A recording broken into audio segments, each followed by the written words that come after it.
नमस्कार, मैं अजय कुमार शर्मा और आप देख रहे हैं एजुकेशन नगरी। और आज हम उपस्थित हैं स्वास्थ्य भवन। दरअसल पैरामेडिकल और संविदा नर्सेज वाले कैंडिडेट यहाँ उपस्थित हैं।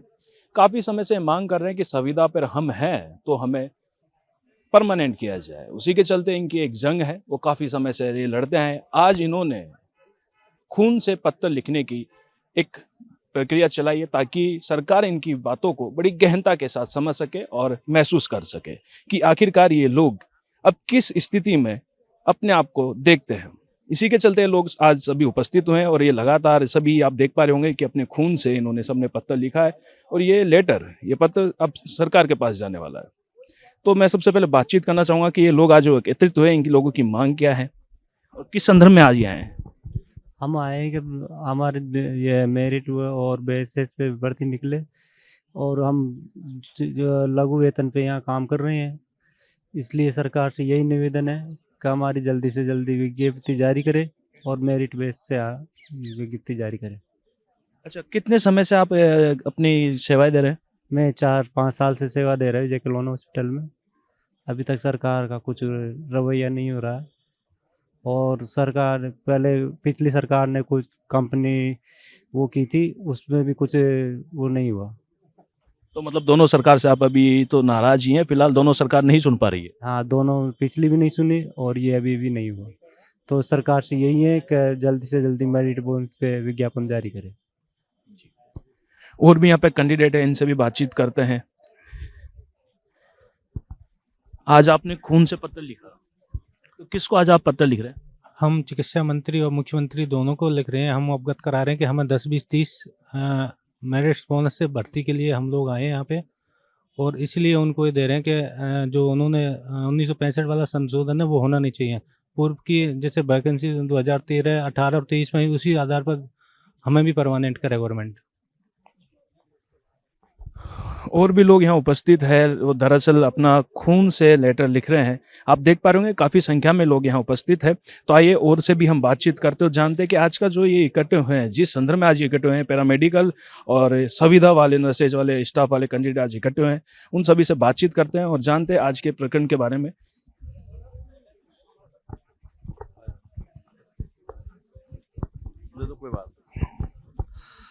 बिल्कुल, मैं आज मीडिया के माध्यम से पुनः बताना चाहता हूं कि राजस्थान में संविदा नर्सेज जो आज 41 जिलों में 50,000 पोस्ट कार्ड अभियान का संकल्प लिया है, उनका सिर्फ एक ही उद्देश्य है कि राजस्थान में अगर नर्सेज की भर्ती हो तो मेरिट प्लस बोनस से हो।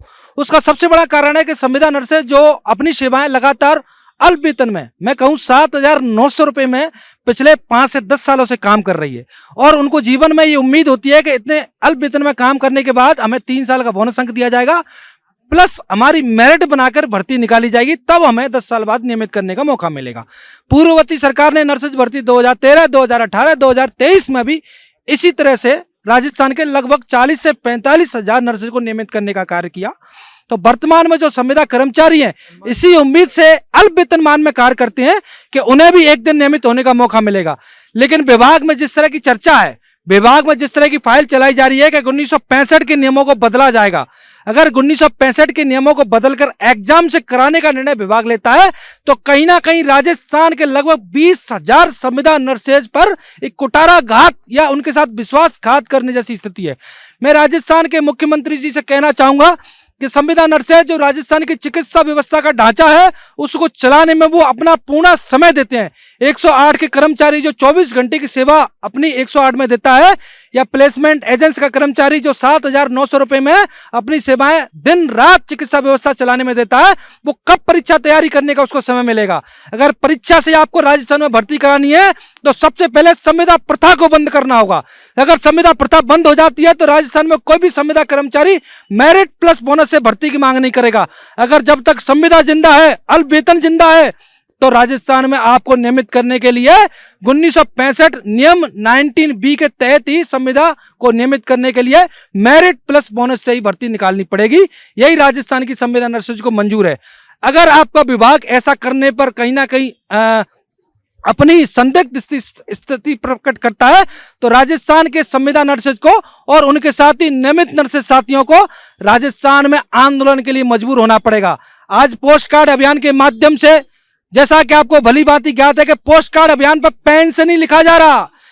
प्रत्येक संविदा नर्सेज कर्मचारी अपनी मांग अपने रक्त से, अपने खून से लिखने का कार्य कर रहा है। 50,000 पोस्ट कार्ड माननीय मुख्यमंत्री और चिकित्सा मंत्री महोदय के नाम लिखे जा रहे हैं। ये छोटी बात नहीं है। जब पूरे विश्व भर में आज दिवस को नव वर्ष के रूप में मनाया जा रहा है, वही राजस्थान में इस नव वर्ष के दिन इस पर रक्त से अपने लोग अपने अपनी मांग को लिखने का कार्य कर रहे हैं।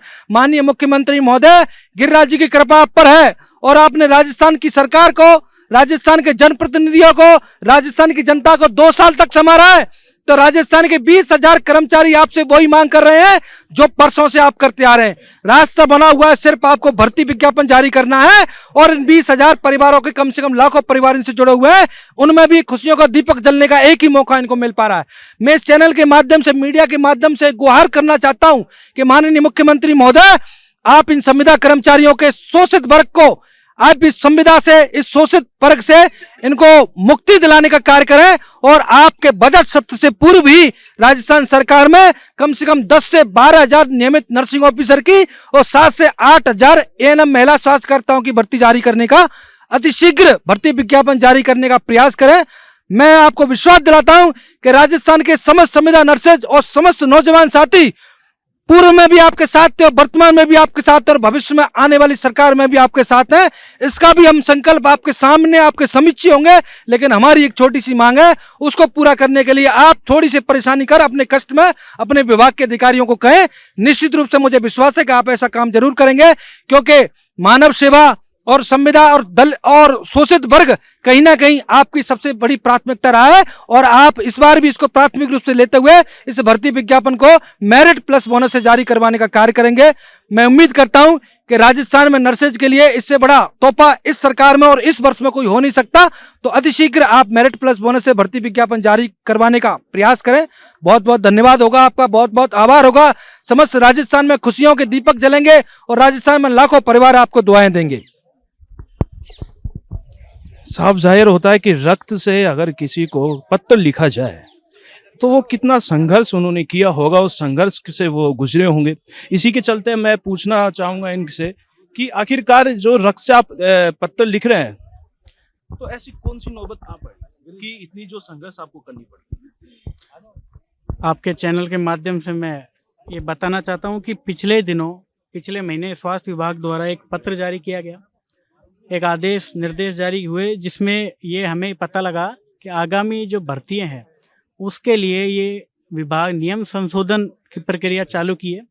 यह नियम संशोधन 1965 जो नियम है, जो नर्सिंग भर्तियों के हैं, जो नियम यह है कि पिछली जो भर्तियां हुई हैं इस नियम के तहत कि कार्मिकों को मेरिट प्लस बोनस के माध्यम से चयन किया जाता है, उनको नियमित नर्सिंग ऑफिसर के पद पर पोस्टिंग दी जाती है। इन नियमों में विभाग कुछ संशोधन करना चाह रहा है।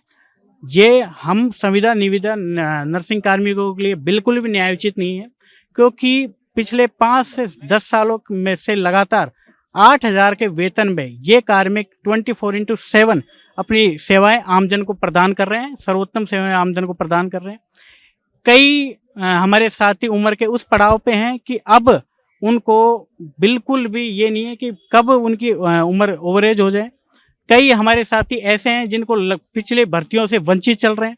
तो हम राज्य सरकार से और हमारे राजस्थान के भागीरथ संवेदनशील मुख्यमंत्री से निवेदन करते हैं, ये आग्रह करते हैं कि राजस्थान में जल्द ही नर्सिंग ऑफिसर के 12,000 पद एवं एएनएम बहनों के 8,000 पदों पे आप जल्दी अतिशीघ्र भर्ती विज्ञप्ति जारी करें, जिसका भर्ती विज्ञप्ति का चयन मेरिट प्लस बोनस के माध्यम से होना चाहिए। अच्छा, अब ये रही आपकी मांगों की बातें, लेकिन जब मैं बात करूँ संविदा पे नर्सेज जो रहते हैं, तो जयपुरिया हॉस्पिटल का एक मामला था, करीब 2 महीने पहले का मामला था ये, और वहाँ से नर्सिंग स्टाफ को निकाल दिया गया था। तो उस पर जैसे आप गहनता के साथ अगर देखें तो जो संविदा पे लोग हैं, एक तो आप बात कर रहे हैं कि उनको परमानेंट किया जाए, यहाँ तो उनको निकालने का काम चल रहा है। बिल्कुल, ये जयपुरिया का प्रकरण है। ये प्रकरण जो कार्मिक थे वो प्लेसमेंट के माध्यम से लगे हुए थे। प्लेसमेंट का ये होता है कि 1 साल का इनका टेंडर होता है और वो टेंडर रिन्यू हो जाता है और कार्मिक वही रहते हैं।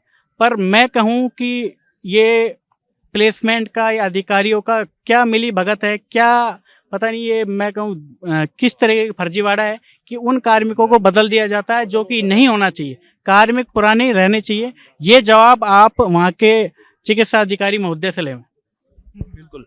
मैं ये भी जानना चाहूँगा कि अब जो अपने संघर्ष अभी तक जारी है आप लोगों की, अगर सरकार आप लोगों की नहीं सुनती है तो आगे का क्या रवैया रहेगा? हमारी सरकार से जो वार्ता या मैं कहूँ मुलाकात हो रही है, तो सरकार हमारे कहीं ना कहीं विपक्ष में नहीं है, पर जो कोचिंग वालों की और ये स्वास्थ्य विभाग है, सचिवालय के अधिकारियों की मिली भगत से जो ये संशोधन करने की मंशा जाहिर की है विभाग ने, उसका हम सब विरोध दर्ज करा रहे हैं। संवेदनशील तरीके से, लोकतांत्रिक तरीके से हमारा विरोध दर्ज करा रहे हैं। और हमें पूर्ण उम्मीद और आशा है कि माननीय मुख्यमंत्री महोदय और माननीय चिकित्सा मंत्री महोदय इस प्रकार के हमारे जो विरोध दर्ज है उन पर सकारात्मक कार्रवाई करेंगे और इस प्रकार की जो प्रक्रिया उसको पूर्ण रूप से बंद करते हुए आगामी भर्ती मेरिट प्लस बोनस के माध्यम से करेंगे। अगर इसमें कहीं ना कहीं हमको असंतोष लगता है तो हम इस आंदोलन की गति को तेज करेंगे।